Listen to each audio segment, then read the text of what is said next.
थोड़ा अपने दिल की भी सुनिए। बेशक ये होता लेफ्ट में है, लेकिन डिसीजन हमेशा राइट लेता है। हेलो फ्रेंड्स, मैं कंचन लालवानी आज अपने विचारों की गुत्थी से एक नया विचार, एक नई कहानी लेकर आई हूँ। एक दिन की बात है। एक बार एक किसान अपने खेत के पास स्थित अनाज की कोठी में काम कर रहा था। काम के दौरान उसकी घड़ी कहीं खो गई। वह घड़ी उसके पिताजी द्वारा उसे उपहार में दी गई हुई थी। इस कारण उसका उससे भावात्मक लगाव था। उसने वह घड़ी ढूंढने की बहुत कोशिश की, कोठी का हर कोना छान मारा, लेकिन वो घड़ी उसे नहीं मिली। हताश होकर वह कोठी से बाहर आ गया। वहाँ उसने देखा कि कुछ बच्चे खेल रहे हैं।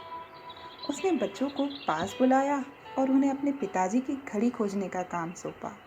घड़ी ढूंढ निकालने वाले को इनाम देने की घोषणा भी की। इनाम के लालच में बच्चे तुरंत मान गए। कोठी के अंदर जाकर बच्चे घड़ी की खोज में लग गए। इधर उधर, यहाँ वहाँ, हर जगह खोजने पर भी घड़ी नहीं मिल पाई। बच्चे आखिर थक गए और उन्होंने हार मान ली। किसान ने अब भी घड़ी मिलने की आस ही खो दी थी। बच्चों के जाने के बाद वह कोठी में उदास बैठ गया। तभी एक बच्चा वापस आया और किसान से बोला कि वह एक बार फिर उसे ढूंढने की कोशिश करना चाहता था। किसान ने भी हामी भर दी। बच्चा कोठी के भीतर गया और कुछ ही देर में बाहर आ गया। उसके हाथ में किसान की घड़ी थी। जब किसान ने वह घड़ी देखी तो वह बहुत खुश हुआ। उसे आश्चर्य हुआ कि जिस घड़ी को ढूंढने में सब नाकामयाब रहे, उसे उस बच्चे से कैसे ढूंढ निकाला। पूछने पर बच्चे ने बताया कि कोठी के भीतर जाकर वह चुपचाप एक जगह खड़ा हो गया और सुनने लगा। शांति में उसे घड़ी की टिक टिक की आवाज़ सुनाई पड़ी और आवाज़ की दिशा में खोजने पर उसे वह घड़ी मिल गई।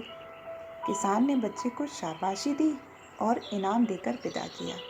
फ्रेंड्स, उस बच्चे की तरह ही हमें ज़रूरत है अपने मन को एकाग्र करने की।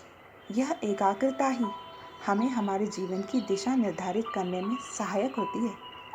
इसलिए दिन भर में कुछ समय हमें अवश्य निकालना चाहिए जब हम शांति से बैठकर कुछ मनन कर सकें।